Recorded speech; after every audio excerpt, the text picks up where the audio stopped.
Naujoje Akmenėje Top Sport futsalo lyga jūsų dėmesio. Akmenės kraštas prieš Mažeikių Vipą. Palaikoma čia savų žiūrovų. Gedas Klemenis, Mažeikių komandos atstovas. Dabar pasižiūrėkime Vipo ataką. Pelė. Wellingtonas Da Silva. Jo perdamas į kraštą. Wellingtono Toresas smūgis. Pralaimėjo, bet iš esmės tos rungtynės buvo tikrai neblogos ir netgi vienos geresnių. Čia Aristofanesas laiku ir vietoje pasinaudoja situaciją ir veda savo komandą į priekį. Tolimas smūgis. Kamuolys buvo atmuštas Edgaro Noreikos, o matyti, ką davė tas laikas be rungtynių. Mandaro perdamas į priekį, tam pačiam Vipą nuskriaudė ketvirtfinalyje. O dabar yra šansas Salamanavičiui. Yra 8 pagal gynybinį tą skaičių praleidžiamus įvarčius. Tik Kėdainių United yra praleidę daugiau, o Akmenės komanda greit pasileidžia į ataką ir Wellingtonas Da Silva. Jo įvartis. Ir Andrėjus Ividžinis sukūrė tą šansą, labai greit pradėjęs ataką. Mauja šeimininkai. Wellingtonas Toresas pasileidžia vienas į ataką.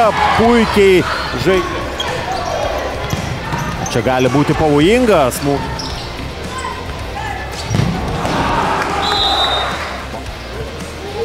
Gedas Klemenis.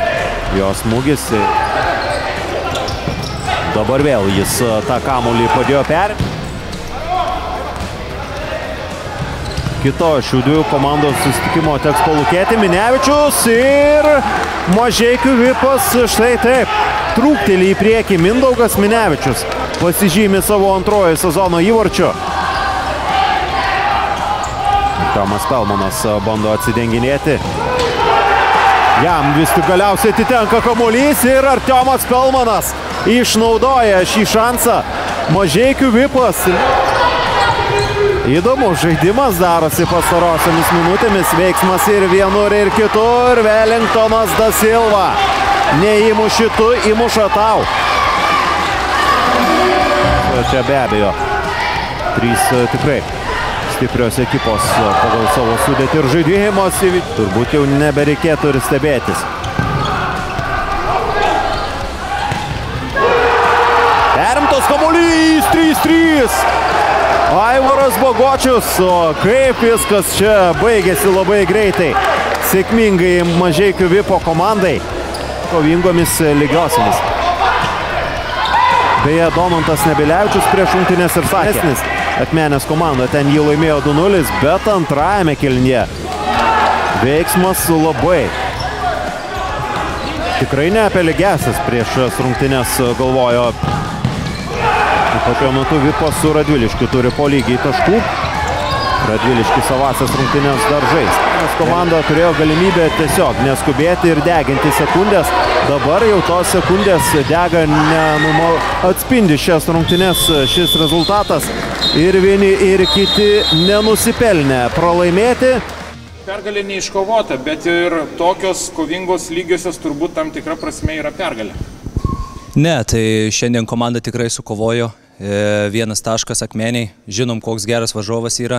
Geri žaidėjai, turi daug užsieniečių, tikrai supranta salės futbolą. Tai šiandien tikrai davėm kovą ir džiaugiamės ir 1 tašku.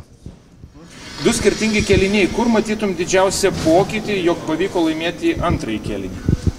Tikrai po pirmo kėlinio tiek treneris, tiek visi žaidėjai apšnekėjom, kad po pirmo kėlinio reikia įeiti su dar didesnė energija, parodyti kovą, būti arčiau varžovų ir su didesnė energija. Ėjom į antrą kėlinį ir tą parodė, manau.